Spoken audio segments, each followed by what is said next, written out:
সমগ্ৰ দেশ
আমি বৰপেটা জিলা সমিতিৰ তৰফৰ পৰা আম আদমি পাৰ্টিৰ আমাৰ গোটেই ভাৰতবৰ্ষতে আজি অৰবিন্দ কেজৰিৱাল ছাৰৰ মুক্তিৰ দাবীত তেখেতক আশীৰ্বাদ দিয়াৰ বাবে তো আমি সমূহীয়াভাৱে উপবাস ৰাখিছোঁ।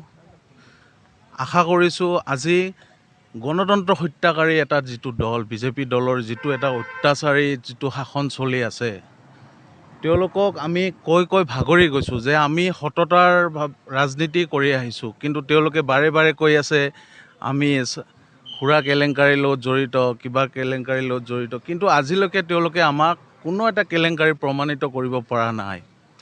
আজি উচ্চতম ন্যায়ালয়ে হওক বা উচ্চ ন্যায়ালয়ে হওক, আমাৰ য'ত আমাৰ যিমানখিনি নেতা আছে আপোনালোকে দেখিব পাৰিছে।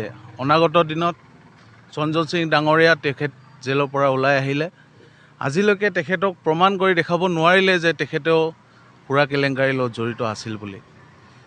আৰু ভাৰতবৰ্ষৰ ৰাইজে এইটো কথা স্পষ্টভাৱে জানিব পাৰিছে যে আম আদমি পাৰ্টি এনেকুৱা এটা দল যি সদায় ৰাইজৰহে দল, সাধাৰণ নাগৰিকৰ দল। আৰু যিটো কথাই এইটোৱে স্পষ্ট কৰিছে, আজি ভাৰতবৰ্ষত উচ্চতম ন্যায়ালয়ৰ আদেশ মৰ্মে ইলেক্ট্ৰন বণ্ডৰ যিটো আজি কথাখিনি ওলাই পৰিছে, আজি বিজেপি দল হওক, কংগ্ৰেছ হওক, CPM হওক, কোন দলে কিমান ফাণ্ড পাইছে সকলোখিনি আজি ওলাই পৰিছে। কিন্তু আপোনালোকে ৰাইজে সকলোখিনি জ্ঞাত যে আমাৰ আম আদমি দলৰ তেনেকুৱা ৰাইজৰ বৰঙণি আমাৰ তাত দেখিবলৈ পোৱা নাই।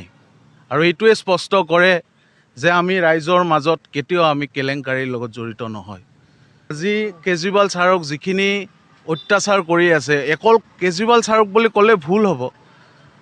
আজি আম আদমি দলৰ প্ৰতিজন সততা নেতাকে আজি ED CBI লগাই পেলাই এটা ভয় দেখুৱাই তেওঁলোকক দেখুৱাই আছে যে তোমালোকে যদি এনেকৈ কাম কৰি থকা, তোমালোকৰ পিছফালে আমি ED CBI লগাই দিম, নহ'লে বিজেপিত আহি যোৱা, তোমালোকৰ চব ৱাশ্বিং মেচিনত ধূলি চাফা হৈ যাব। বৰপেটাৰ পৰা নিখিল দাসৰ ৰিপৰ্ট, দি নৰ্থ ইষ্ট।